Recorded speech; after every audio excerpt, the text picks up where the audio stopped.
to this week's Blog to Watch Weekly. You are the lucky people that get to listen to this on YouTube as a live recording. If you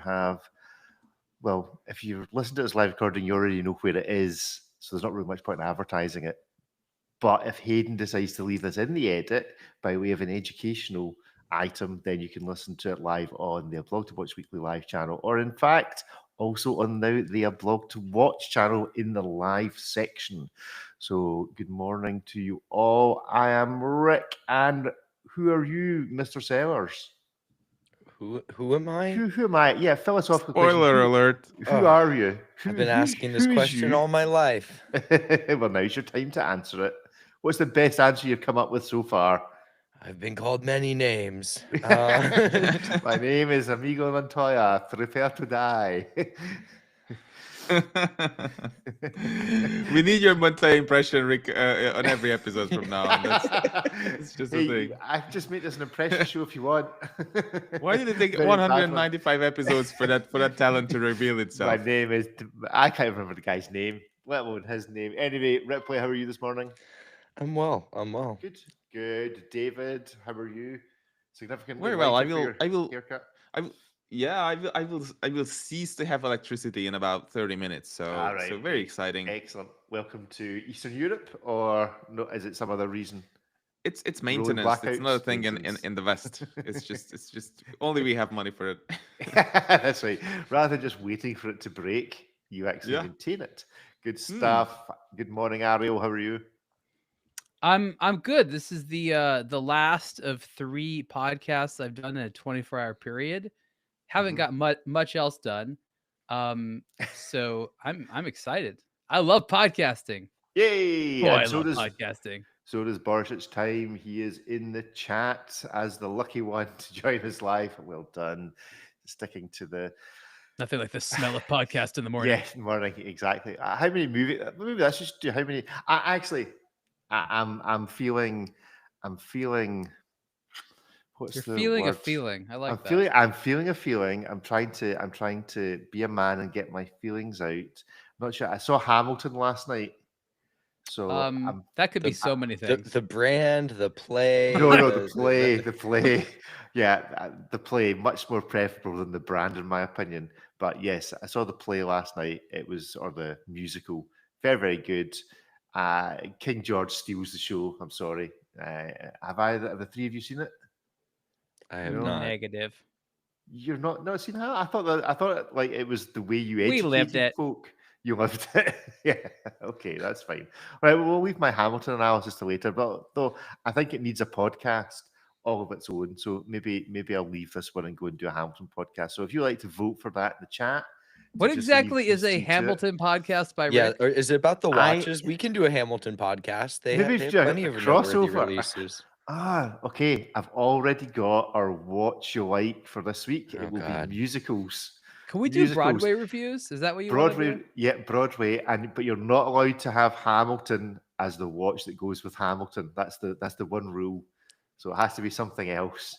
Okay. So that'll be for next week. So you can tune in for that delight next week. Anyway, let's give some clappage to the show this week. We have a couple of options that we've discovered through the week. Our first up, an easy one would have been this from the global sellout that is now Nico, who is now shilling for CIGA Design, which I think particularly upset David. He's an angry man if ever there was one. Countries that are ruining Swiss watchmaking, whatever that is. So he is now fronting CIGA Design, their lovely 1900 Black Star watches. Oh, and there's a picture of Donald Trump for some reason. But there we go. So this could have won it. David, why should this have won the clappage for this week? The ironic clapping. You're muted. So why is his only prop a computer? It's like that looks like he stole it from IKEA, probably. You know? Is it a real computer? Yes. Yeah. So no, my response was not a real manufacturer, because he's like, he was just scrapping an Hublot, just because it's not a real manufacturer, in his opinion. And then he goes, all out on CIGA Design. Well, so that's just... I mean, the irony is not lost that he takes such umbrage with Hublot, and then he decides to pair up with a brand that has made Hublot homages. I think it's a very interesting sort of... Maybe that's his way of getting at Hublot. That's like, I hate Hublot so much, I went to a brand that copies them. That will teach I'm just him. saying, if he has an issue of the way that Hublot makes his watches, wait till he goes to China. I was listening. The rivers glow blue at night. What? Loom so good. Yeah, I was listening to an interesting podcast that was talking about the inevitability of YouTube influencers actually ending up just being marketers for brands that historically they would not have engaged with. That eventually you reach out. Oh, look at that, a little bit of string. Look at them putting it together. There's an inevitability that when a YouTuber kind of tops out and their channel is slow growing, they're actually the only way to increase the revenue, much like a company that needs to continually increase its value to its shareholders. The only way to grow its market is to actually start selling the watches directly rather than commenting upon them and getting the adverts from. I think we'll just freeze it at that picture. There we go. That's how many takes did that take? Yeah, I think just one. Not to traumatize the cameraman too much. You know what I love about this packaging that the watch comes in? That you have to take it back off the strap to put it back in the box. Because that's how I put my watches back in the carrying case. I just take the strap off, right? Nico is turning into James Corden according to Borisic, which is a wait. Fun It's not point. the same person. Anyway, so that could have been this week's copage, which was from Nico. However, I think we're going to give it to. Oh gosh! I think we're going to give it to Casio for. I don't quite understand the relevance of this to Casio, but welcome to the Casio Moflin, a name which I'm sure hasn't done whatever it is that they call the checking out when they check. That Moflin's bound to mean something rude somewhere. It just this is PG-13 at least. It just feels like one of those words. The Moflin is a smart companion powered by AI with emotions like a living creature. This is the worst. Oddly, we were talking about this on the very same day that what is that website? Shine stopped selling sex dolls. So Japanese AI to the rescue. Casio was like, "Oh, it's our time now." They're furry. They're fun. They feel great. I think this is so bad. Yeah. I genuinely am getting goosebumps. It's so bad. It's like. I think you guys remember Furbies? So those gross. Things that were like the precursor to this, and this is like an AI-powered Furby. Now, I remember the Furbies, and they were remarkably invasive because it was this little robot thing demanding food and stuff at times that weren't appropriate. And I remember shoving one under a bed to make it shut up because if you shut it off from light, it would go into hibernation mode. Now, if you've bundled that with AI, I can't imagine that is going to be less invasive. This is how we die. Literally a space guinea pig. The only reason this doesn't have hands is that so that it cannot hold a gun. That's the only reason why it doesn't have arms. The little Moflin. What type of drug do you need to be on to say, I want to have an afternoon out taking pictures with my Moflin? well, I don't know where you can do that, or if the local authorities might have something to say about where you can take pictures of your Moflin. Yeah. I like how on the website they stress that it's highly unjudgmental. Like that's like, oh, finally. Thank you. You know, that's like technology that doesn't judge me like the other stuff. Something like that.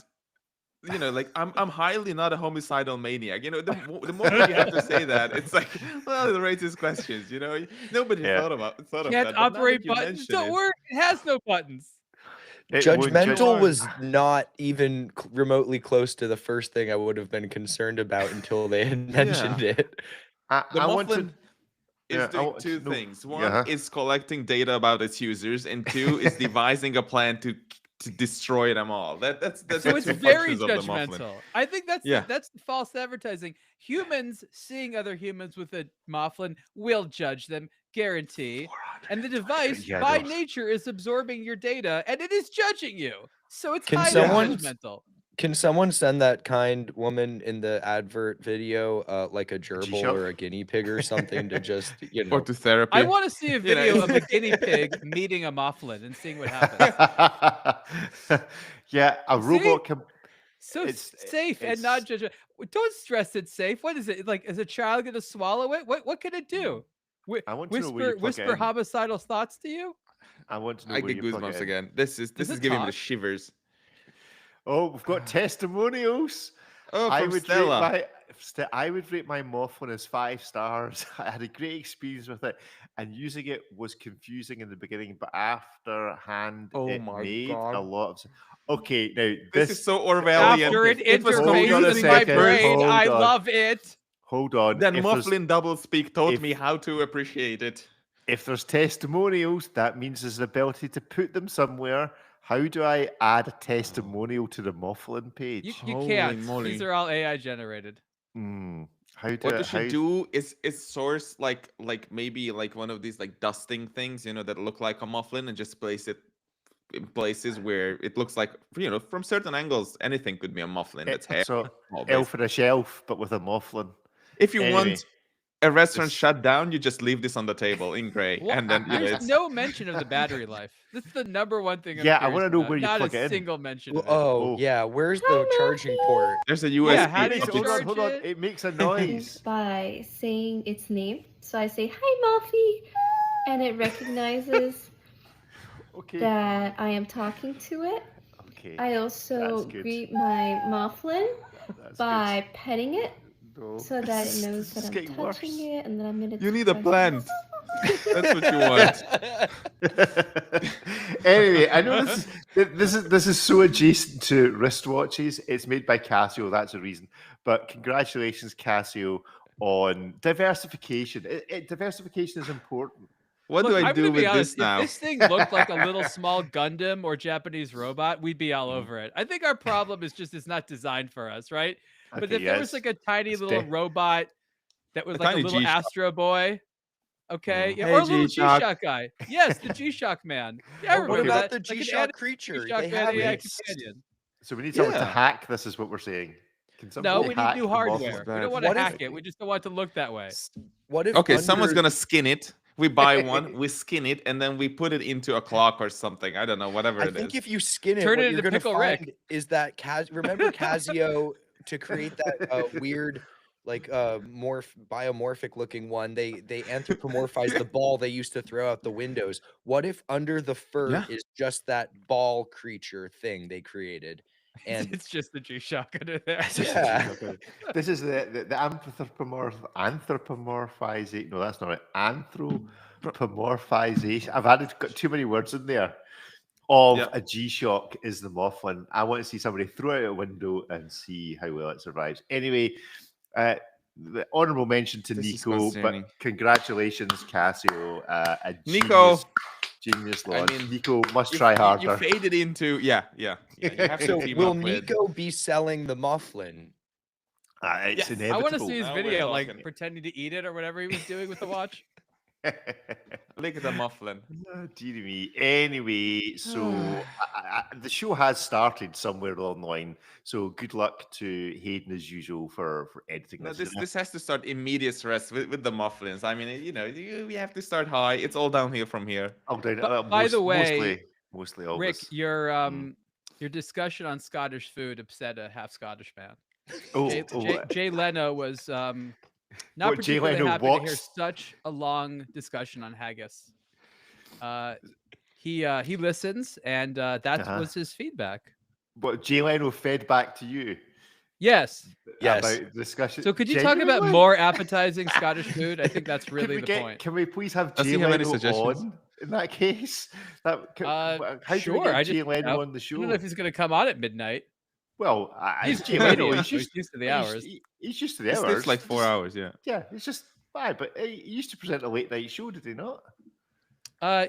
That's a really you're right. good You're point, right. by the It way. would be Yeah, in brand exactly. for him to show up. Okay. Jay, you're come right. on, man. Come on. He hasn't said no or anything. Well, he just okay, doesn't want to talk about haggis. Well, Just doesn't want to talk to you, Rick. Okay, I'll step aside and Jay Leno can host the show and I'll go off and do my podcast about Hamilton the musical. That's fine. Everybody's a winner. Everyone's a winner. Sorted. No, right. with Monsieur Rick. Briefly. Right. Ariel. According to Ariel, how watch shows and events offer both opportunities and challenges. Give us a short intro to this and then let's have a chat about what shows. Go for it. So the most popular thing in the watch industry over the last several years, really since the end of the pandemic, has been the revitalization of shows. Not just a return of shows, but a real revitalization of what a watch show is, evolving from just a business-to-business trade show to a consumer-facing event where products are sold. There's a large variety of them right now, and they're very important to the modern watch industry for a lot of reasons, especially when it comes to finding new customers and selling watches. But there are inherent issues with them, sustainability problems, and I don't mean environmental, I just mean like actual economic and human interest sustainability issues. So I try to discuss why these events are so popular, where the real value is, what's enduring about them, but some of the problems, some of the things around the seams where there's definite fragile points that are occurring.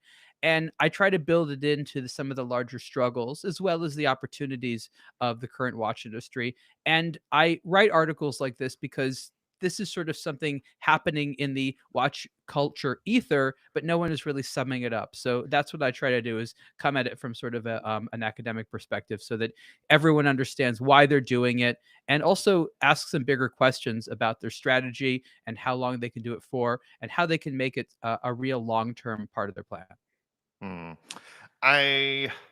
So how do you think the watch event has fundamentally changed from what you experienced pre-COVID to what you see now, apart from just the sheer quantity of them? And is there a point at which the trend starts to reverse?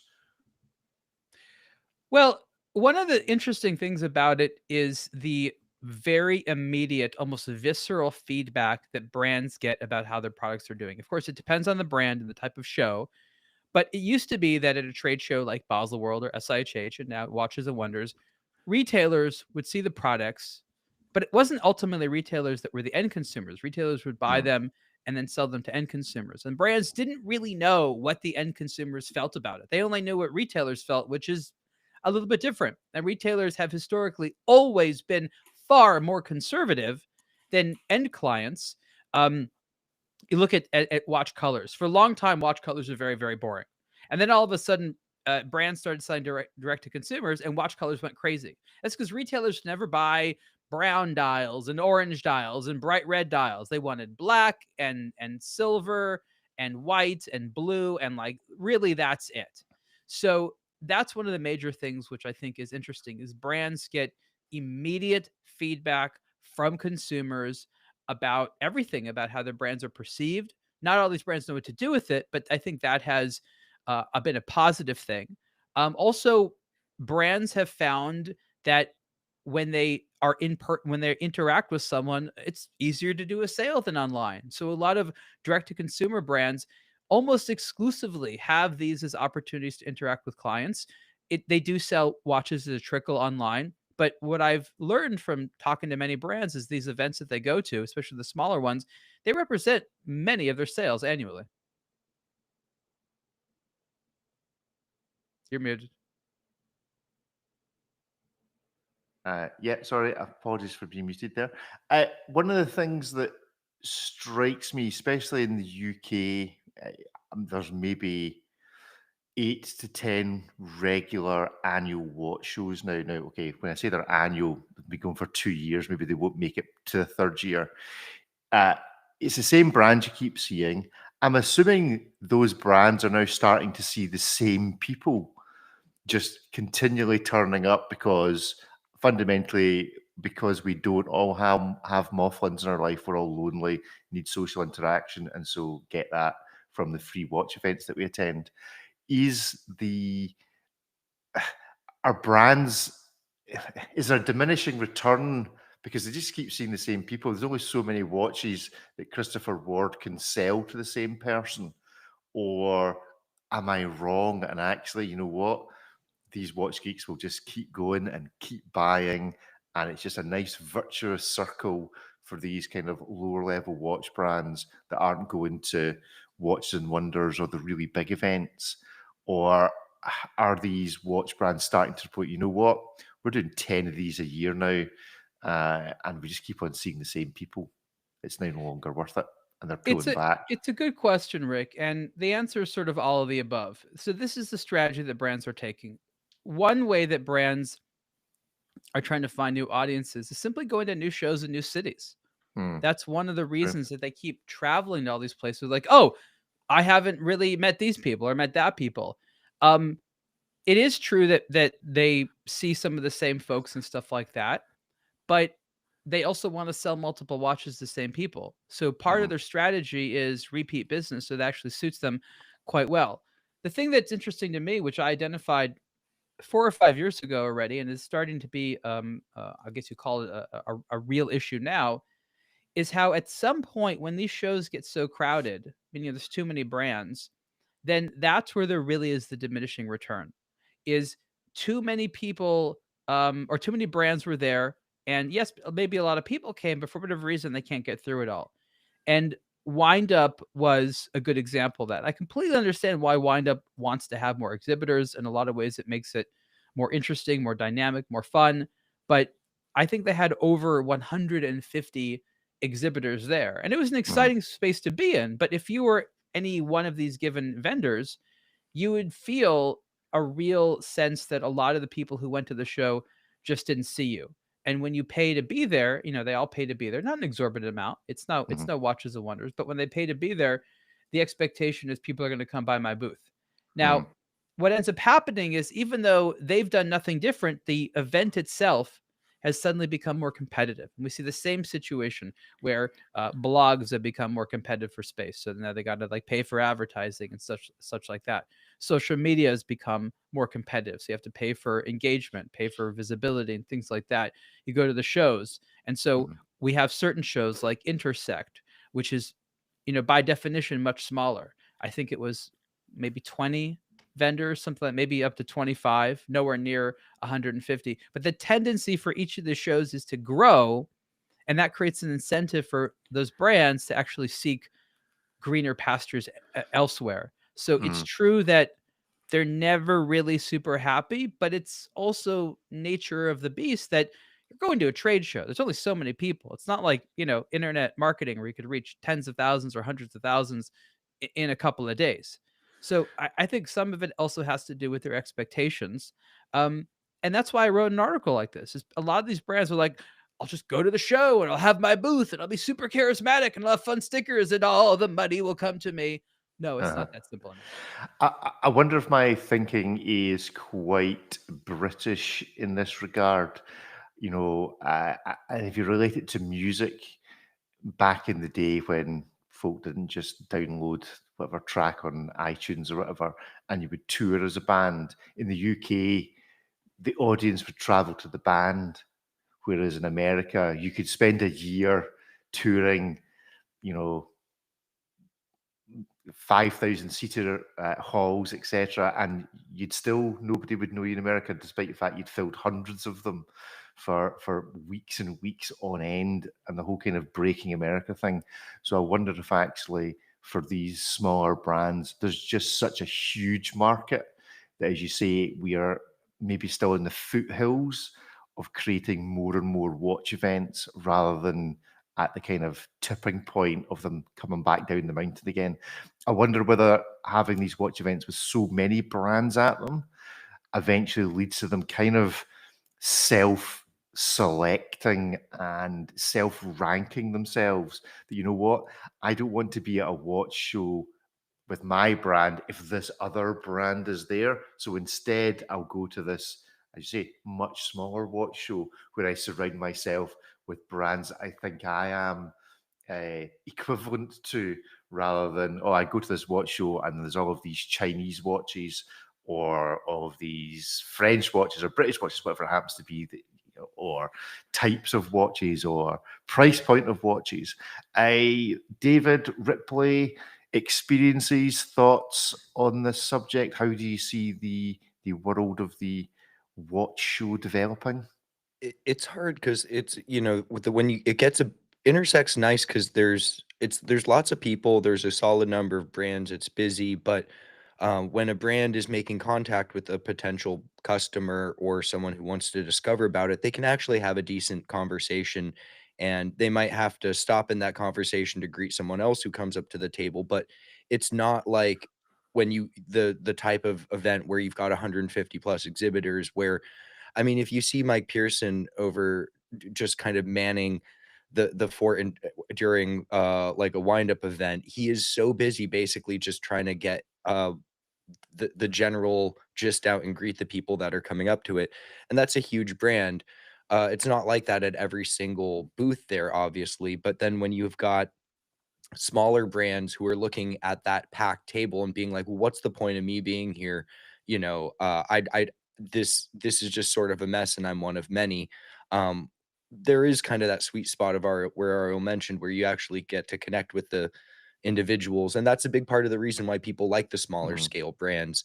And then once it gets above a certain size, you need to entertain all the people and brands and stuff that are there to kind of keep it an event so people can make their rounds.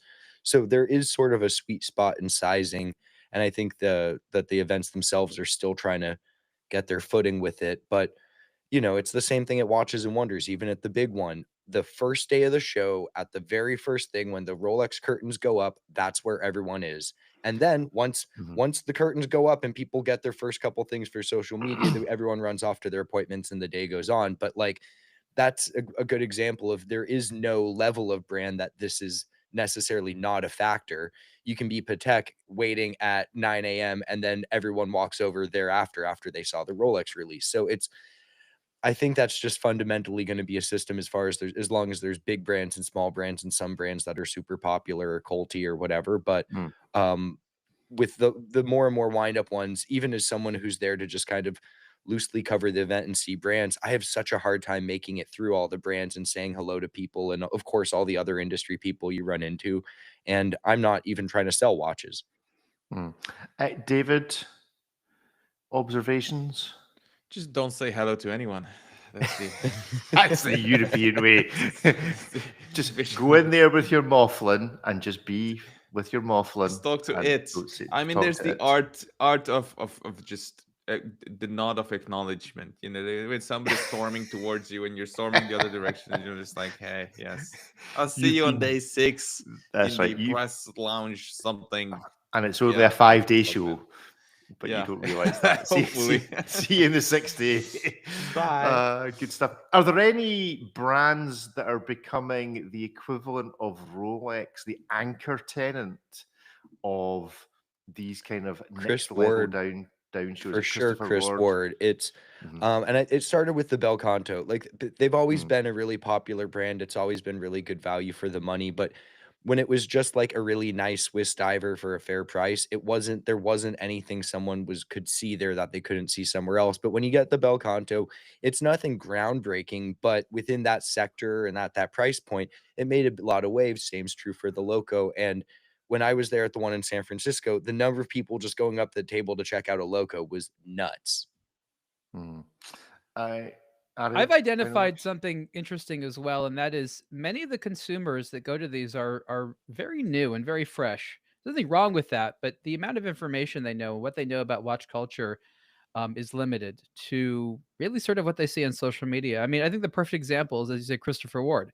Christopher Ward has engendered a personality for itself, which is totally false. They've said, oh, we're a cool little micro brand. Christopher Ward is not now, nor has it ever been, a micro brand. No. Yet they continue to assert this personality. That's one of the reasons they don't engage with me very much, because I refuse to toe their fallacious line.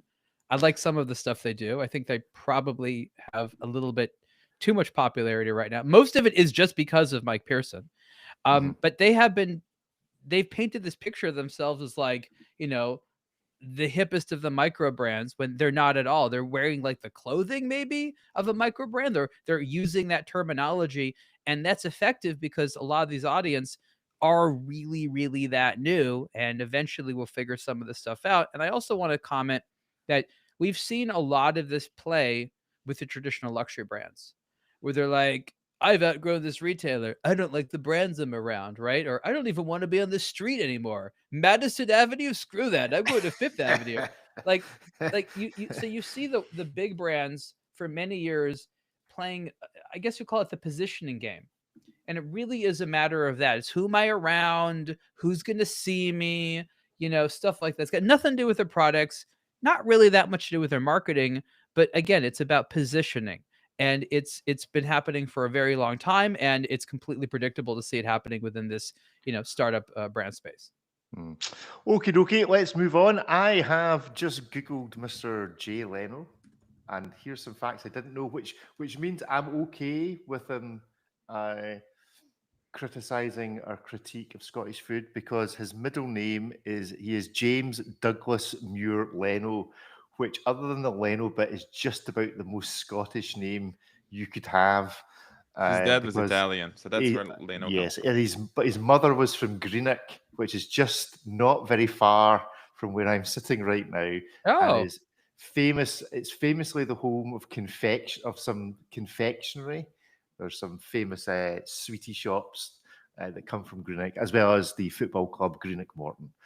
But there we go. So yeah, a very Scottish selection of Douglas Muir. That's just like, I actually know people that's their name, Douglas Muir. So there you go. And he's got that as middle name. Is that a paint?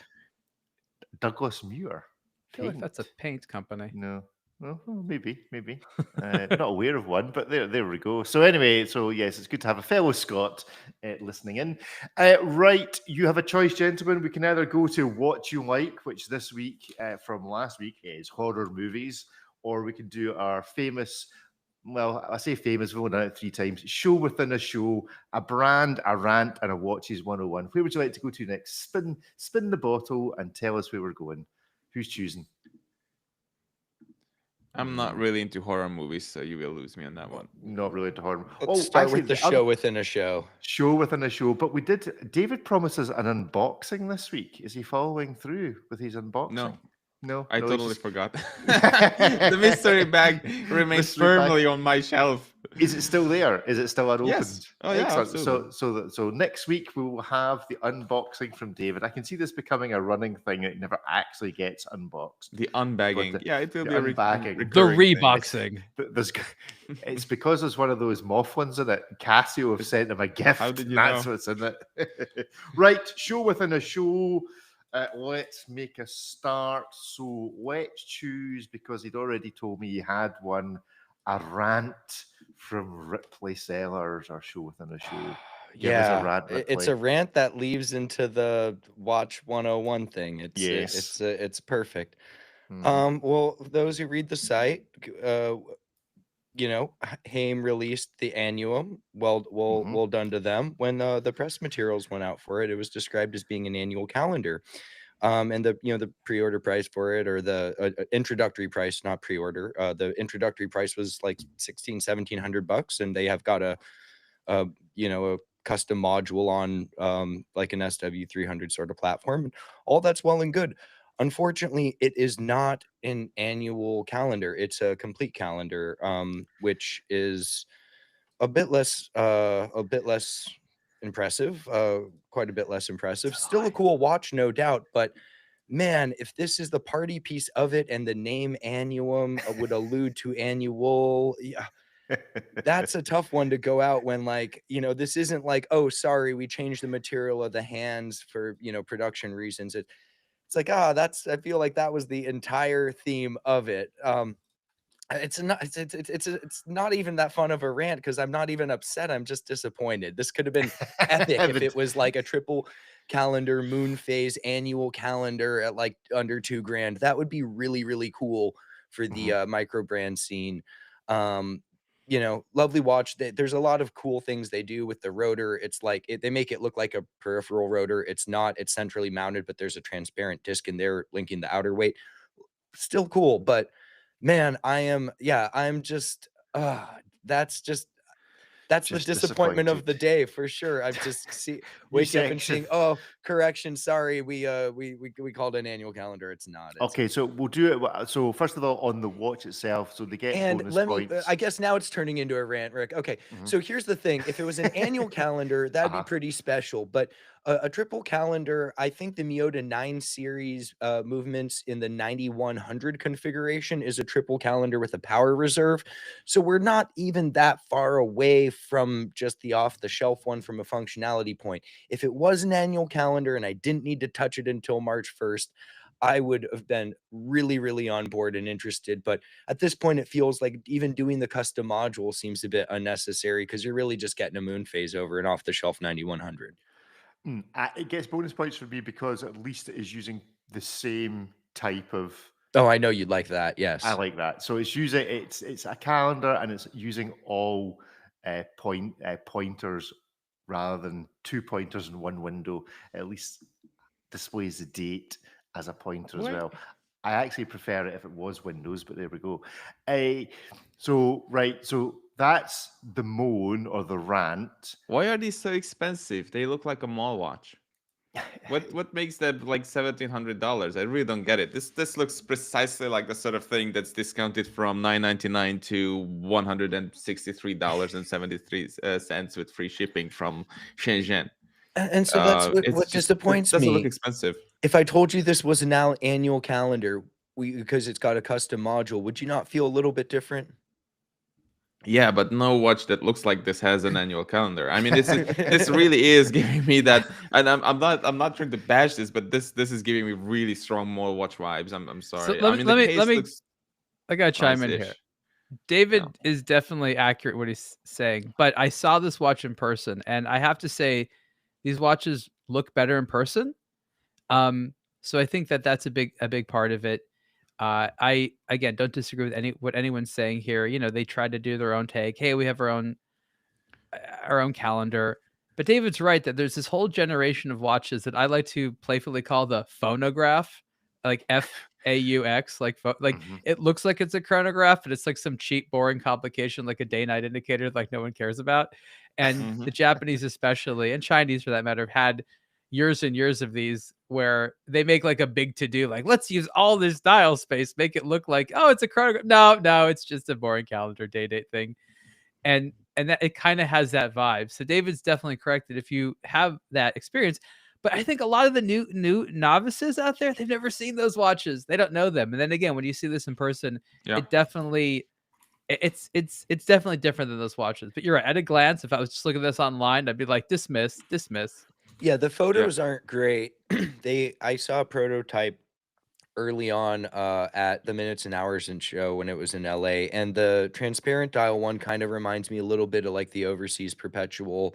Obviously very different when you get to the case and everything, but no, they what I saw looked quite promising, and when I heard annual calendar I was really excited. But man, that's just one of those ones where it was like, hey, do you want to come to my birthday party? John Mayer's playing, and you're like, oh yeah, for sure. And then you show up and he's not playing. It's like, oh, sorry, no, my friend John, who's the mayor of one of the towns, is playing. And you're like, all right, cool, happy birthday, brother. It's not a birthday party, it's a complete party. It's not. Yeah, it's not that. It's the annuum, not the completum.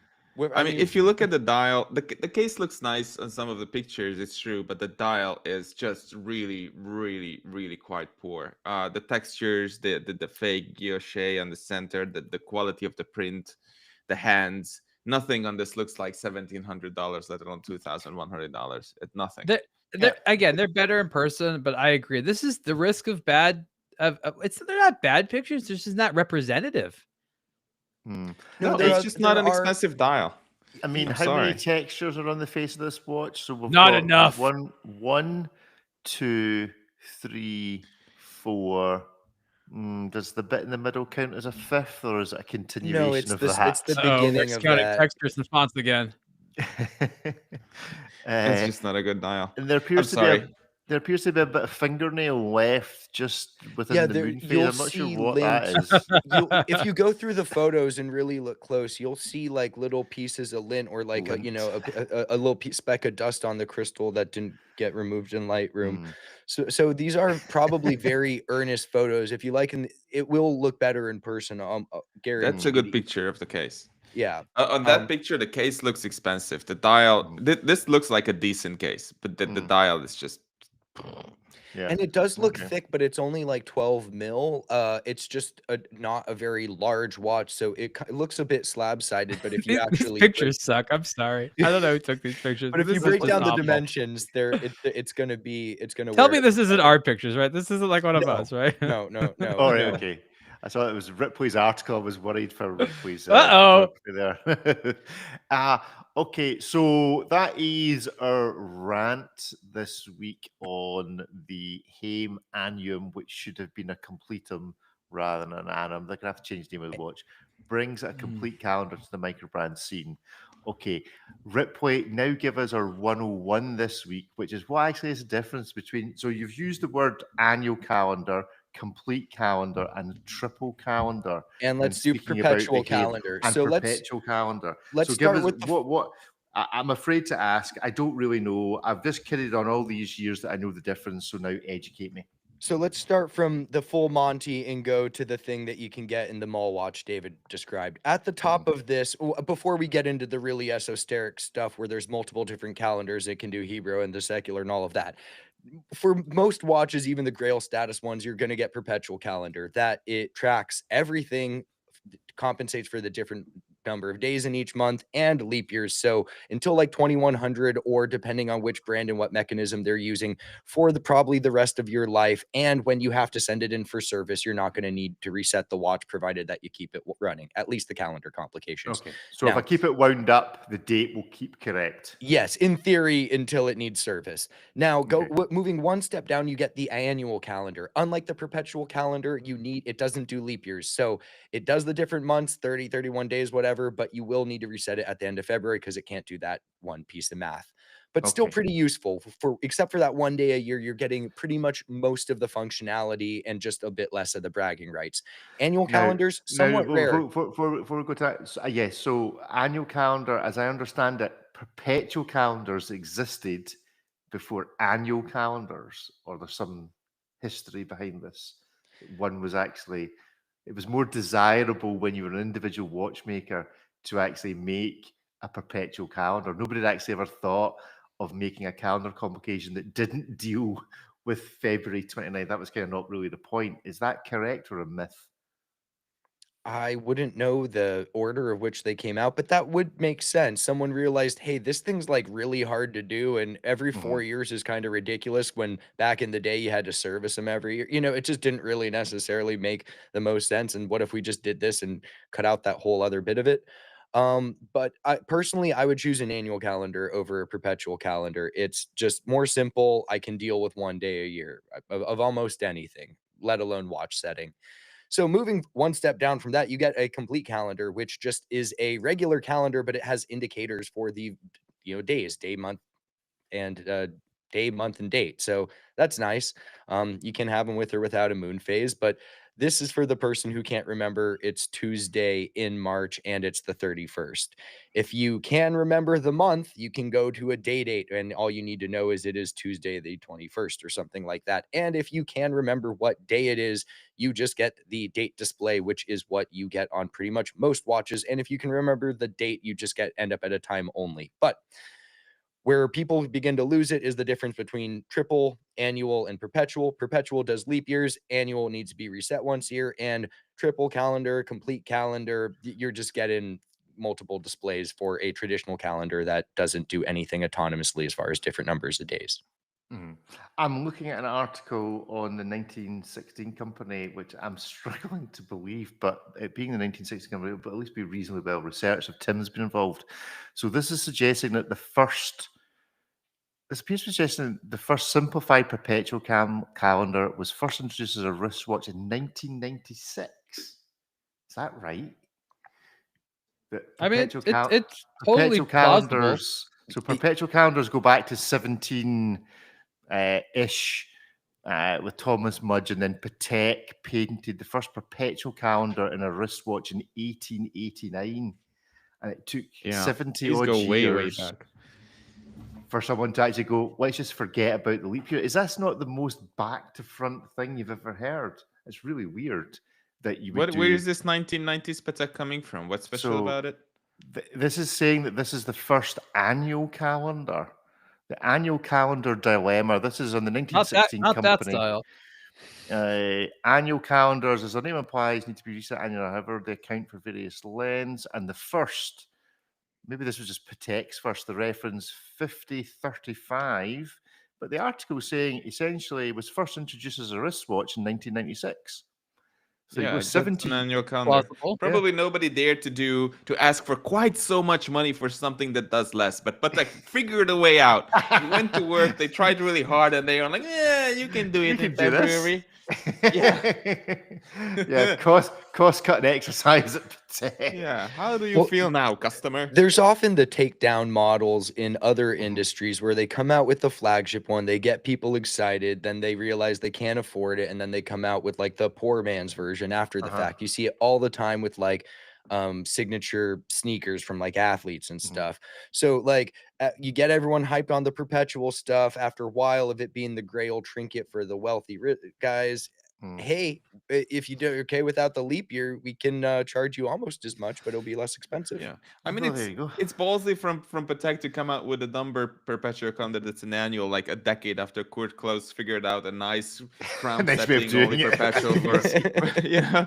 So they actually managed to refine the way a perpetual calendar operates thanks to Kurt Klaus, and then Patek was like, hold my beer. 8 years later, we figured out something that does less, and probably we demand our pushers. Great, good job. This is only possible in the world of watches, really. I don't think this would work in the world of technology or cars or anything like that. You know, yet we all prefer annual calendars. Yeah, I quite like annual calendars. I have nothing against them. I just don't want to pay quite so much, you know, for the privilege. Good. Okay, so that is our Watches 101 for the week. Now you know everything about how to distinguish your. And by the way, this is the exact rant I had when Zenith 3 came out with their crappy calendar. Just to emphasize the decline in Western Europe, David's now about to run out of electricity. So I have to go and wind up my clocks, feed the chicken, and just say hello to my medieval friends, and just go back to enjoy.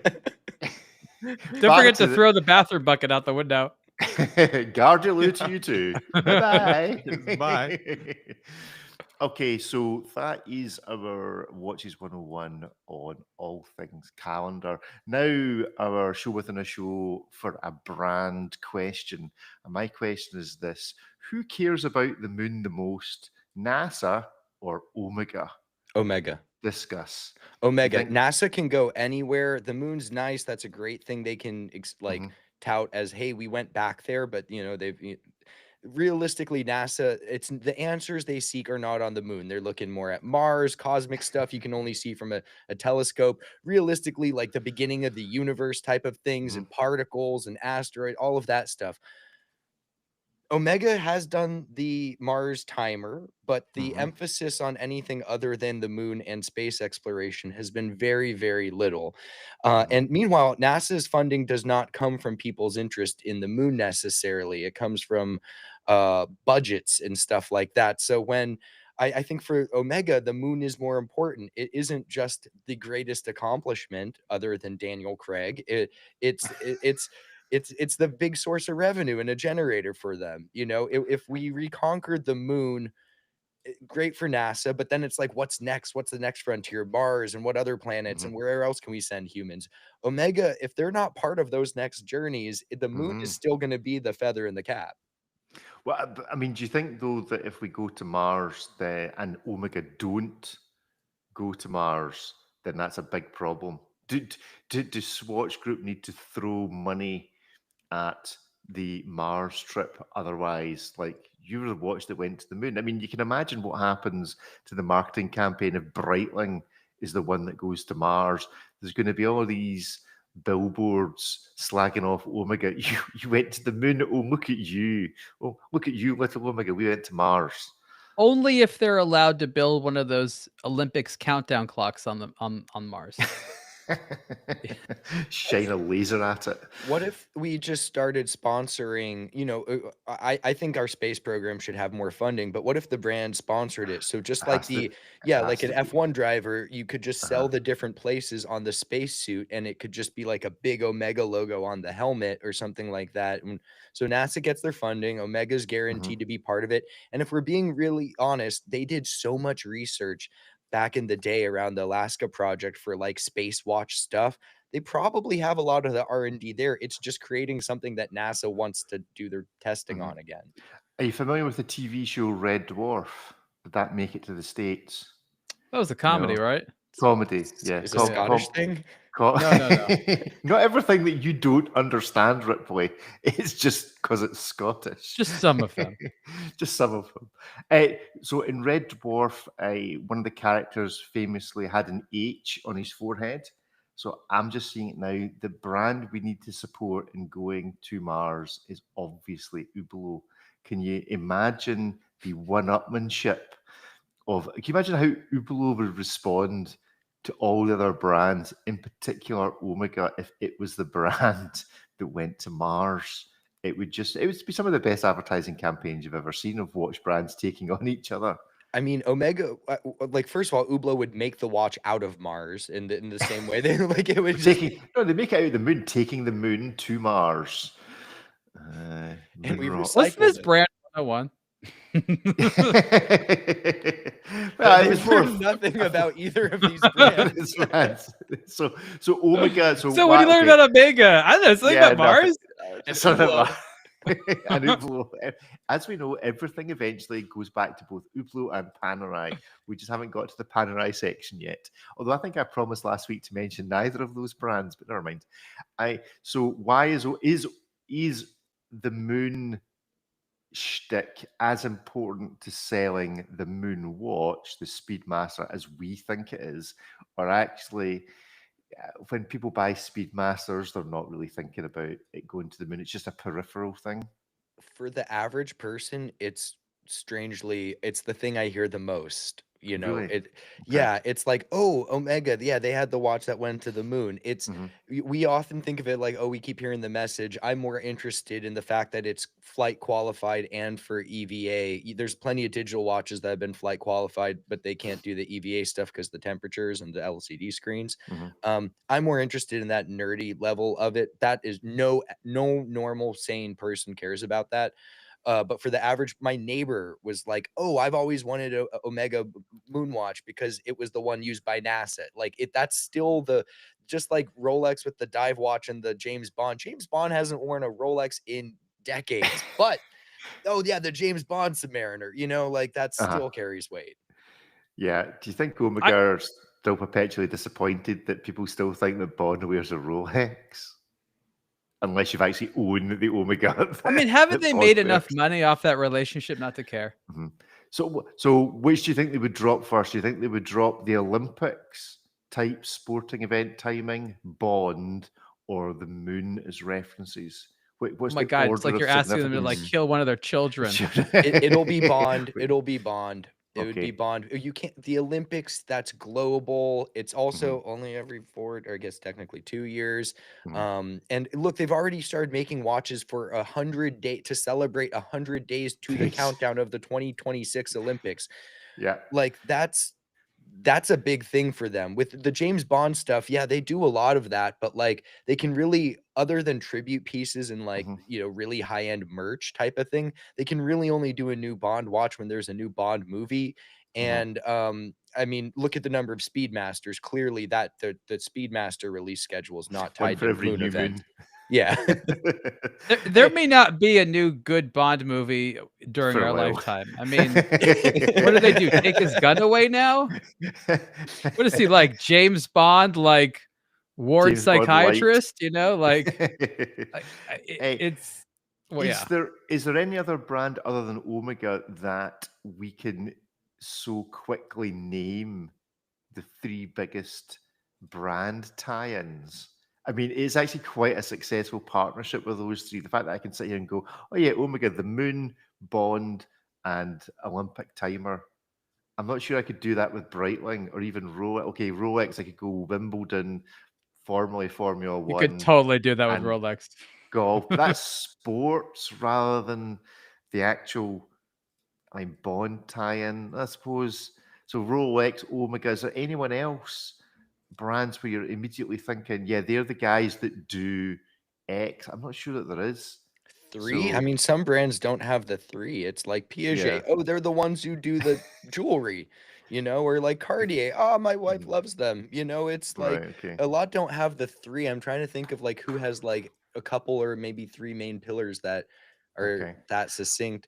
Breitling likes planes, cars, and planes, American cars, and football, or I don't know. Okay, well, I think there's only one way to test this finally in conclusion is to go to both the websites and see how quickly each website, both NASA and Omega, Panerai. talk It's about- Mike Horn, old Okay. Italian submarines, and yachts. I was That going to say yacht. exotic That's leathers.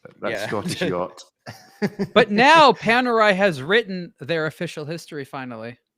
They've rediscovered it, and now they have established a new history, a revised history. Has anyone checked with Periscope? Because he's probably having a fit right now. I don't know if you've seen it yet. I don't know if they've released it yet, but I've been told that they it's coming. I mean, it's kind of amazing in the sense that it's important to them. It's like the history is important to them, just not, actual history, creating history. What do you think I would have to do to feature in the Panerai history books as the most famous podcasting Panerai wearer? Because I don't think it's a big. I don't think there's a big. You want accolades for that? A big congregation of Panerai wearing podcasters. I don't think that's a regular. I think you should have a T-shirt that says it, and eventually people would get the message. Oh, right, okay. Yeah, so start self-advertising the status of yours. Yeah, sometimes you just need to make a sign and stand by it, and that'll make it true. Right, yeah. Okay. So because it's like you want a title that doesn't exist yet, so you're creating a new title. Right, okay. And telling everyone why it's a big deal. Let's go to both the websites. So let's go to Omega first page. Okay, so on the first page is Time to Celebrate and then a Speedmaster, but it's the Milano Cortina one. So we're still on the home page. Do we have any mention? A whole lot of Olympics. Whole lot of Olympics. It says Moonwatch. It says Moonwatch. By someone who will not go to the moon. Aaron Taylor. Oh, that's the guy that. Who's Aaron Taylor? No, who is he? He's an British actor. And Omega this is the brand guy. ambassador. This is the guy they think might be the next James Bond as well. So yeah, Omega getting in early there with their cross. In the future, isn't it possible that Moonwatch can mean something completely different, like made from parts of the moon, or made on the moon, or inspired by the moon? Like they could pivot this. Like 100 years from now, it could have nothing to do with going to the moon or mooning. Is that mooning? Yes, that's the one they want to do. Richard at Studio Underdog, take note. I would love to see that one. I was discussing so in rugby over here, there's what's called the haka, which is when you play New Zealand or any of the kind of Tonga, Samoa. They do a thing called the haka. Google it. It's like a dance, right? It's like a dance, like a war dance, and these Southern Hemisphere teams always get to perform the haka before the rugby starts. And I've always wanted, and so the other team just kind of stands there and takes it. And I've always wanted the Scottish team to do the Braveheart thing with kilts on and just turn around and slap their backsides at the New Zealanders. And that would be the official. We could have a watch. Oh, Breitling are the sponsors of the Six Nations. So Breitling could produce a moon watch. It would just be an entirely different type of mooning. Right, so Omega, it's kind of on the first page. Let's go to NASA and see how quickly they talk about it. NASA, return to the moon. Okay, there you go. It is actually the first feature. So maybe NASA is... Oh, okay. News flash. Due to the starring Omega. Return to the moon. Yeah, but look at the top of the page. Due to the lapse in federal government funding, NASA is not updating this website. So it's like 30 days our from a embarrassing ass 401 country. redirect type of thing. Okay. Actually, wait a minute. How come David's the one that the lights are going off in? I thought it was your country that the lights were going off in. No government. No? Is that not how it works? I don't think the government runs the power companies. Has anybody noticed that the government isn't functioning in the United States? None of the rest of us have, for what it's worth. Yes, apparently half the government is thrilled about it. Also, the government not functioning isn't necessarily like a new thing. They shut down, but it was arguably non-functional long before that point. Long before that. Okay, so hopefully it's closed for repairs, you know? Closed for repairs. It's been sent off for servicing. Pardon our dust, Hopefully. we're doing maintenance. Yes. New government coming soon. Shiny like new government. Blue screen of death. Right. Okay. So that is our show within a show. Hopefully there was something of value. Welcome to Democracy Plus. Yes. Omega novices really know how to understand the brand now. We talked maybe about 0.5% of it. We talked more about NASA and the moon. Well, there you go. That's how it goes. That's how it goes. We've made more people want to be an astronaut than be interested in Omega. And that's okay. That's okay. Okay, right. So last week the challenge was on What You Like, was nominated horror films. And I think it was nominated by Ariel. So first up, Ariel was How do I keep getting roped into this? Okay. Yeah. Was The Thing. So let me find a page for The Thing film. Was it 1982 film? Yes. The Thing. So what does The Thing mean to you in terms of both the movie and therefore by reference, what watch brand or SKU could it possibly represent? Who evolves in a grotesque way very quickly? Ooh, I like that. Who's changed? Who's like leaned into what they have become known as the fastest? Oh, I'm getting, for some reason, Jacob and Company vibes. Because they are very fast moving and in some instances complex but very grotesque. Okay. Maybe like a Beauvais. Beauvais got some weird stuff going on the inside there. Yeah, but is it not about leaning into it? Is it not about finding your niche? They were for a while. For a while they were.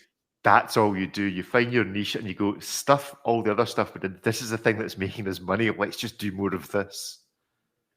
No, it's not really what the thing is about. I mean, it's a shape-shifting monster. Shape-shifting. That does try to copy something else. Is it not? Oh, no. What's the brand I'm thinking of? The one that makes all the noises at Watches and Wonders. That makes all the noises? Roger Dubuis? Roger Dubuis, yeah. It's Shapeshift. It was actually this quite classy brand with some quite nice watches.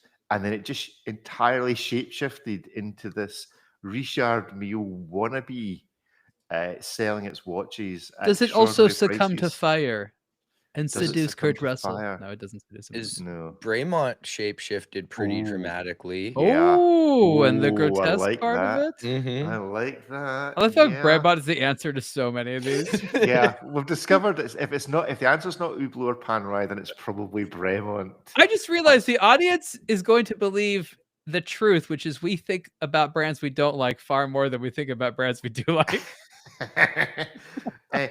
Hublot, Bremont. Have we discovered the new holy trinity of watches? Hublot, Bremont, and Panerai. I think there's an article to be written there, Ripley.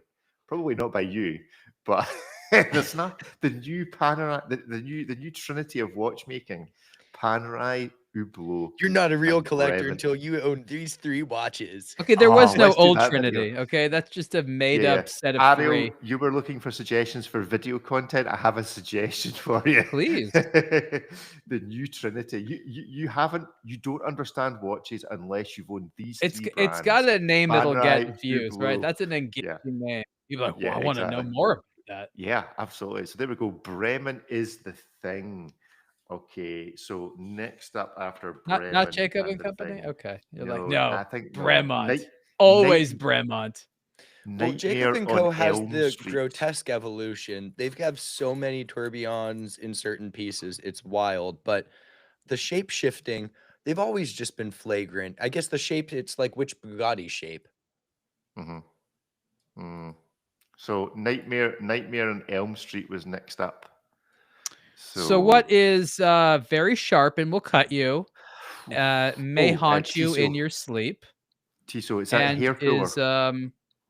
Is mostly focused on torturing teenagers. Tissot. It's the hair pulling. It's the hair pulling. Did you have a bad experience? I'm sorry. Oh, the hair pulling integrated bracelet, the PRX.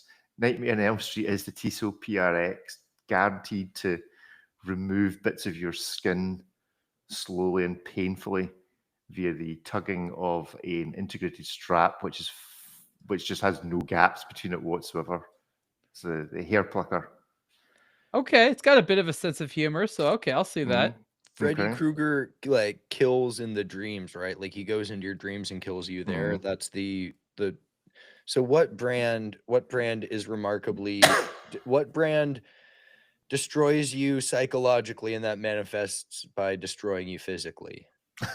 Rolex.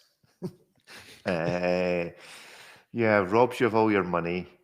And then, so is it then which watch brand has the most propensity for buyer's remorse? You dream about it. You dream about it, and then you buy it, and then you regret not all of them, it. but Cirrus cases were very sharp. Okay. Very, very sharp. Yeah, something with pointy lugs. I mean, look, there's so many sharp lugs and bracelet link edges out there. Lugs. So many. Omega has been suggested that Omega bracelets have very sharp edges. We have to stop mentioning Omega. Way too much free advertising. Even though we're like crap talking them, okay? They're getting too much out of this, folks. Okay, too much. Nightmare on Elm Street. I think, it's the brand with the most buyer's remorse. Which brand comes with the most buyer's remorse? You dream about buying it, then you own it, and it just turns out it's a bit of a nightmare. It's a bit of a dog. Well, no one bought a second Daniel Wellington. Okay. Yeah. Stuff like that. That terrifies teenagers. Yeah, that could be a candidate. Daniel Wellington is the winner for Nightmare on Elm Street. I'm happy with that. Okay. And then in the slightly more comedic section, and finally we had Gremlins.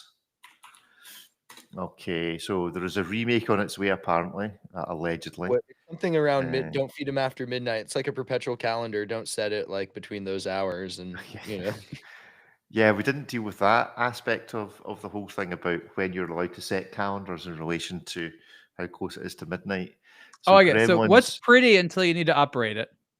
It's also like a perpetual calendar. So let's think. Yeah, let's see who's making some perpetual calendars we want to think about. Tudor, by the way, is being suggested quite educationally as the Nightmare on Elm Street. Tudor, you wish you'd bought the Rolex. Oh no. So Gremlins, which watch turns into a nightmare to own? Who's got the biggest servicing, the most disproportionate servicing costs? Casio ring watch.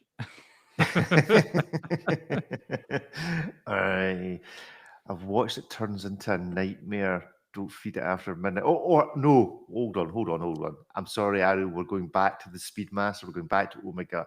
It's all about what? It's all about water resistance.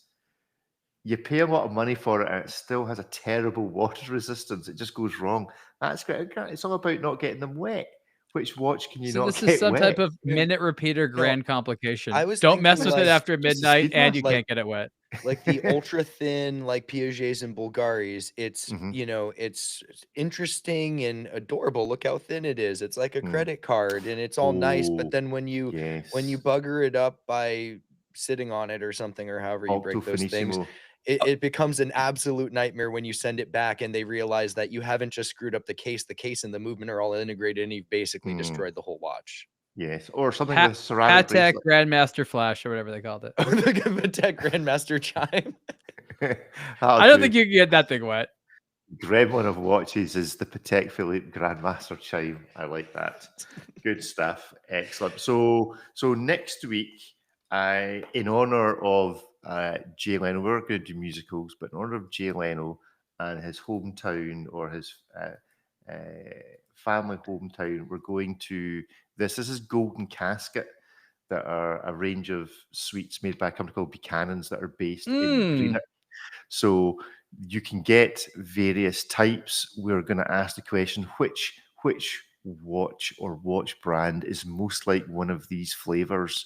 So you can go and choose anything you like from the Golden Casket website. They also have a sweet called Millions. I don't know if these make it to the States. These are all their brands, and a thing called Hoik balls. If you wish That's to, how that's pronounced. Yeah, Hoik. How would you pronounce that if I hadn't? Are those just said snail it? shells? What is that? What are these? What is the flavor? I see just a tartan. What is this thing? These are peppermints. These are like peppermint sweets. They're not That designed to color? crack your teeth in half. Well, they are designed to do that, but most Scottish people don't have their own teeth, so it doesn't really matter. And then Fudgy-Wudgy, if you'd like a bit of Fudgy-Wudgy. Oh gosh. And Milka milk Moose. chews. It's Milka Moose, Rick. It's not Fudgy-Wudgy. But milk chews, because this is how we consume our milk in Scotland. We consume our milk in the form of sugar-laden sweets rather than out of a bottle. So you can choose from the Golden Casket website, or you've got various bagged confectionery from Iron Brew Humbugs. And I'm going pastilles. with scrumptiously sticky. Scrumptiously That is an sticky. old rubber strap which is coming apart. There we go. The scrumptiously sticky treacle toffee. So, in honor of Jay Leno and his maternal hometown of Greenock, we will be which watch or brand is most like a sweet you can find on goldencasket.co.uk. What's a treacle? You don't know what treacle is? You have treacle. In the Am I States. supposed to? No, Do you not have? You must have treacle in the United States, surely. Maybe. Treacle tart. And Is this what do you cover? scrumptious? Yeah, but is treacle not what you put on apples during Halloween? No, this is it's giving me nothing, Rick. What do toffee. Do you know what a toffee apple is? Sure. Oh, like Is that not caramel? treacle Like you use? Yeah, caramelized. It's not treacle used for it. Maybe it's not. I've never made a toffee I think apple. we just call it caramel. Yeah, like Caramel it's been, apple. it's been suggested we should do Tunnocks, but Tunnocks isn't where Jay Leno's from. Tunnocks are from Uddingston, so we can do Tunnocks later on. But we're doing Buchanan's just now. So, and yeah, you can do a wee side exploration of what treacle actually is. It's like, is it molasses? Do you have molasses? we do. Have We know what molasses Is is. molasses Can you the get same- Buchanan's to make a new flavor? I wonder if Something watch molasses related? I wonder if molasses is the same as treacle. I wonder if that's just the American term for it. I'll need to do some research I think and it's see. just caramel. No, it's caramels. Though the It's all sugar. primary It's all difference is sugar. that treacle is a naturally occurring syrup from the sugar making process, whereas caramel is made by deliberately cooking and browning sugar. Right. Okay. So there you Okay. go. Well, I just wanted you to know Excellent. I didn't know that term because I'm not candy loving Scottish. enough. How do you Can't use it in do a enough. sentence? Like, do you put treacle in your? Well, Can treacle's I sticky. give you a little treacle sticky? Okay, that's going to only go bad. No, you would use treacle as either the description for what treacle is. It comes in a tin. I'll bring a tin onto the show for next week. Or you might use treacle to describe something that's really sticky or slow moving. It's the slowest treacle. Has this been used all the something like time? I've just not been paying attention. I just- just yeah, feel that you're- this has you're- never yeah. come No, up. I think we just use molasses. Like you're slow as molasses. Yeah, I think you need to put the word treacle into your next watch review for something. That's your word of the week for your next No, watch someone's just review. gonna politely inform me I misspelled trickle. Trickle. Anyway, so that's for next week. I know how to integrate it though. I'm going to use it. I figured it out. I have to wait Good. for the right Okay. Turbo watch though. Right, okay, that's good. Right, let's do, in conclusion, a couple of hit miss maybes. Let's start off, although David is now Finally, away. the watch part of the conversation. The watch part of the conversation. We'll start with this. After sitting through talk about moons and molasses, here you go, watches. I think our watch content's actually increasing, you know. I have no Bar way of was proving low. that. We're now Bar was starting pretty 1 low. hour into the show. We're finally talking about some Talking about watches. Okay, so the We car teased enough enthusiast times. choice, You teased- thought yeah, we were this talking about Omega. Little did you know we were not. intro is now. We've finished the intro. We can now do the clap for starting the show. A car enthusiast choice is Chopard Mille Miglia GTS Power Control. I actually am looking at this. I'm thinking, have we not? We might actually already have spoken about this watch, but I do like this. I do think that Chopard and this particular partnership do produce some nice watches every year. What do you think about this one? What is the price? I think this What is the came up price? briefly, and there was like maybe this and a chrono or something. And I remember one was a solid value, and then the other left me scratching my head a bit. The price of this is, as we go down the article, David clearly likes this watch because he's put a lot of text on the article. Come on, keep scrolling, keep scrolling, keep scrolling. Oh, we're going. 8,350, 250 individually numbered pieces. That's not cheap. Not cheap. Does that impact what you think about this watch? I mean, it's still cheaper than other stuff. You know, the new normal of watch pricing is not something I'm per se comfortable with, but it is what it is. And I think my only issue with this watch is, while I like it, this is an aging platform. I mean, it's got to be 15 years, maybe 20 years old now. The overall platform of this watch, yes, this movement didn't exist then, and that's new. So it's legible, but it's big. And I don't know. I mean, you know, when Chopard revised the Mille Miglia, did some tweaks to it, I had some faith that this was coming. So they promised it is. It's probably in the works. But for me, it's hard to get excited about it when I know that some type of revision to this whole platform is coming really around the corner. But it's handsome. The movement is very cool. I know it seems a bit redundant, but I love automatic watches with a power reserve indicator in it. I just like it a lot.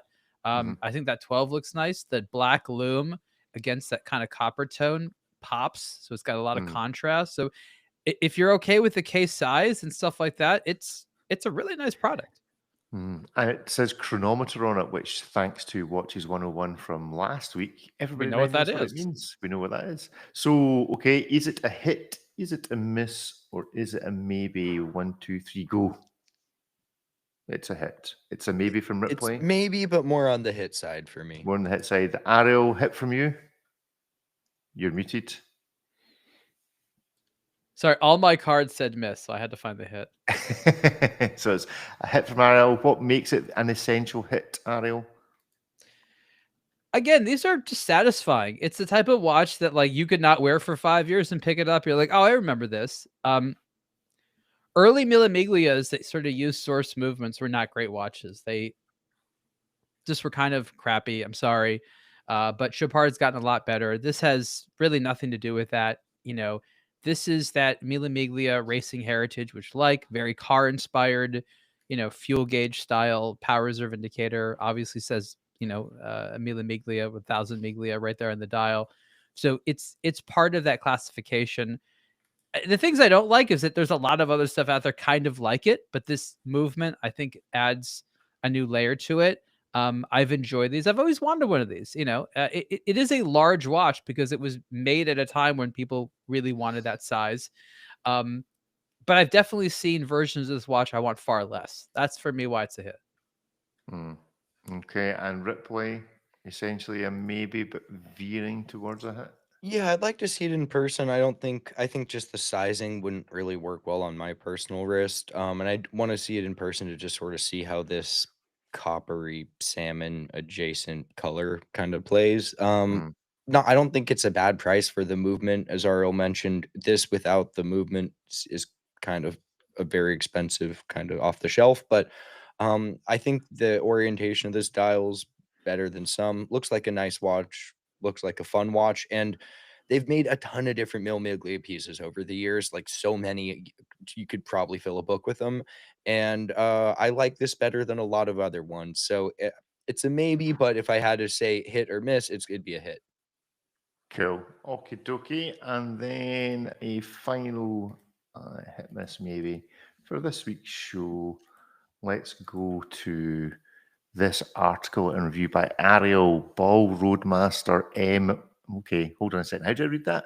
Ball Roadmaster M Model A watch review. M Model 8, that doesn't make any sense to me. A mechanical GMT alarm watch that glows. Tell us a little bit about this. Yeah, this is an interesting watch, to say the least. There's a lot of cool things this watch does well. I have some reservations about it. a lot of it has to do with my own, just personal taste. It's a very large watch. They lie about how large it is. So if you go on their website, the dimensions do not really accurately define. For example, I think they call it like a 42 millimeter watch. It's like no way. It's like you measure like the rear of the case, like a part of the watch you can't even see. Like the that part's bottom 42. of the middle case, and it like flares upward with the bezel protruding over it. It's nowhere near the diameter that is stated on. So it's very legible at night, less so in the day. There's just a lot of hands going on, right? You have the time, you have the date, you have a GMT hand, and then you have an alarm indicator. There's 2 crowns, and this movement that I've like never heard of. They apparently make it or have a hand in making it. There's very little information about what they do there. So, there's that. The movement is essentially your standard automatic GMT movement, and then there's this alarm system which is kind of adjacent to it. The alarm system is as it is in many mechanical alarms, where you have a separate spring that you have to wind, and then you line up this hand where the hour hand will go to activate it. So it's not like super precise. It's within about 3 or 4 minutes or so, and you know that when the hour hand of the main time hits it, it'll go off. You can turn the alarm on and off, and it will quote unquote ring for about 18 seconds there. So I'm not that big of a fan of mechanical alarms because, as I continue to say, they sound like a machine, like slowly dying. It's very sad. It's not the uplifting sound I want to wake up to. Being alarmed rather than alarmed. Yeah, this is a lot. Look, there's a ceramic bezel that's 2-tone with black and red. It's kind of cool how they did the crystal. Again, it's neat that they have this special movement. So there's like a lot of like cool stuff. And if you go to a watch event, I think this is very important. You go to a watch event, this is gonna be a hit. Everyone's want to play with it, see it. So like you're gonna be Mr. Popular. I just know how you're gonna feel when you're alone and you're like, what am I doing with this? So is this the answer to the earlier question about the Nightmare on Elm Street, the watch with the most buying regret? I don't know about that. Look, this is cheaper than that, Chopard that we just talked about. It's not sharp, it's ball weird. Is this I see we've got an Instagram. Yeah, I've been trying to do some more videos there. So in the video, you can hear the alarm, obviously. Let's see if we can hear it. Oh, this is weird. This is like video within video. No, we'll keep going. I don't know what you're saying. I can't say it, but this was my first one I put on Instagram. We will in a while, stop sharing that. We'll try and share experimenting. The name. This is an alarm watch that they make with a new movement that they have. There we go. So you can check out Ariel to watch on Instagram for an actual handling of the watch and the sound of the alarm.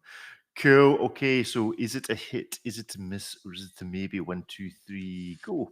Oh, like a hit, a miss, and a maybe. Oh, we've got one of each. So maybe Ariel. Like I said, it's one of those watches that I'm not sure what it's an answer to. Like they'll be like, "Oh, but it's a travel watch. You can wake yourself up and have a second time zone." And yeah, that's true. And in theory, it's a good idea. But it's like it's big. It's kind of bulky.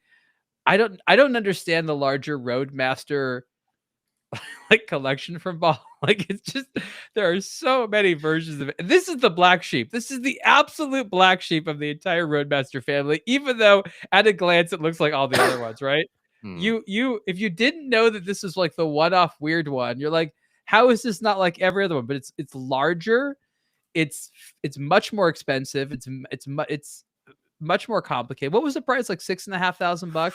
Again, not crazy in the scheme of things, but like at least double the price of your other standard Ball watch. So again, there's a lot of things I like about it, but it's still kind of weird to me. Yeah, 6,600 USD. Ripley, a miss from you? Yeah, I mean, for my wrist, that lug to lug, it's a big watch, and the lug to lug does it no favors in terms of mitigating that. It just seems a little bit confused about what they were trying to create with this. The it looks all rugged and like fireman tactical. I don't know what it's going for with this general silhouette and the knobs and crowns and bezels and everything and all the Roadmastery. Yeah, Roadmaster. but then you get the alarm where it's like, I don't know if anyone wanted like I don't know if anyone was looking for like a super burly dual crown tritium tube GMT alarm watch. It's sort of the answer to the problem no one asked. I think the movement's interesting. Maybe something a little bit more elegant, or implement the scale 24-hour scale on the dial, so you don't need the bezel, or do something with it. But it just seems a little bit confused about what they were going for, and just were pulling cool things out of a hat and saying yes to put them on the watch until they just ran out of space. Okay, I like it. Tell us why. That's well. Is it Panerai-esque? They do well, probably. They do interesting things. They do interesting things, Paul. The tritium tube thing is really cool. Maybe that should be next week's 101 on illumination. But the tritium tubes are very cool. I do like an alarm watch. A Vulcane, got one of them. I'm not sure anyone has ever trusted waking up to an important event though to a wristwatch alarm since only when they had no other option. Yeah, when you had no other option, because it's not really going to. If you've had a late night, it ain't really going to wake you up. You're gonna sleep through it and incorporate the noise into your nightmare and once you go snooze function, there's no going back. Yeah, that's true. That's true. That has ruined our life. We now don't need to get up to the alarm. We just snooze it. I think there's a research paper to be done into that on the psychology of the fact that you now have a snooze function, whereas before, when your alarm went off, you had to get up. That was it. And I commissioned by Chaucher Lecolt Memovox. Yeah. When I have to wake up, I set the alarm on my phone, and then I put my phone in an inconvenient place plugged into a charger in the bedroom. So when it goes off, I can't like just hit the button on the Apple Watch. I have to go stand up and get the thing get it. Yeah. Okay, cool. Well, you see the alarm? I saw one long ago. In order to hit snooze, you have to perform a math formula. Like you have to solve a thing. I like that. Okay. Right. Well, that is it for this week. Thank you all very much for listening. And if Jay Leno genuinely does listen to this show and Ariel's not just winding him up, then Jay, do suggest which watch you think is most like one of the sweeties from your maternal hometown. You can start off. Send Ariel a voice memo or something. A voice memo from Leno. There we go. That should be a new section. That should be a new section every week. A voice memo from Leno about something. It can be anything. You've heard this show. It can actually be about anything. It doesn't have to be about watches. Ripley was there. I'm not making this up. No. I was going to say, in earnest, he mentioned you discussing the haggis. And he said, come on, enough of that already. Enough of the haggis already. Well, maybe Jay should come across in January for St. Andrew's night, and we will share a haggis together.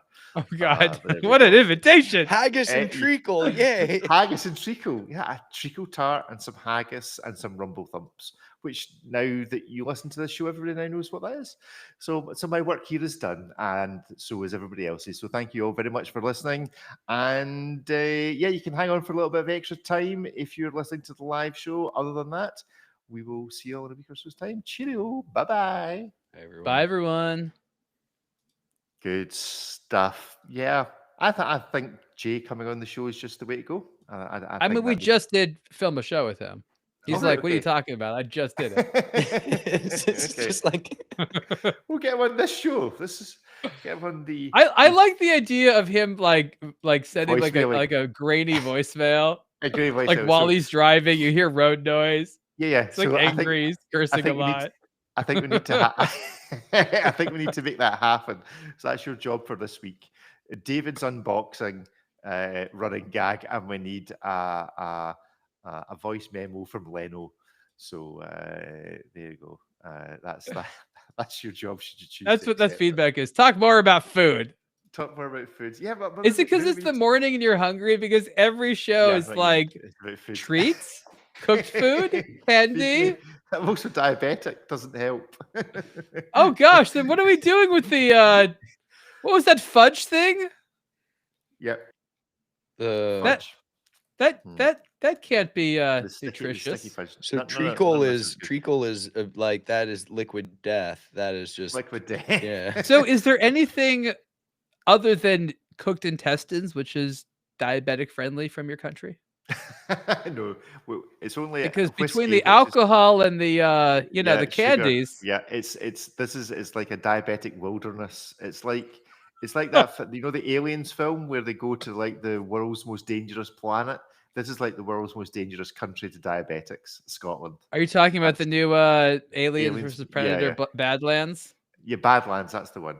Is it Yeah. Badlands, that was called. So that's Yeah, it's really an allegory for living as a diabetic. I understand. a diabetic in Scotland. It's a review strategy which has not yet been put onto Rotten Tomatoes. The allegory of being a diabetic in Scotland. Maybe that should be a new standard formula. Which event is just an allegory of being a diabetic? Pick your allegory. And what else is an allegory of being a diabetic in Scotland? Fighting the ocean, like other impossible situations. There we go. Anyway, that's enough random nonsense for another week. Thank you all very much for joining us on the live show, and we will see you all again soon. Cheery bye. Bye.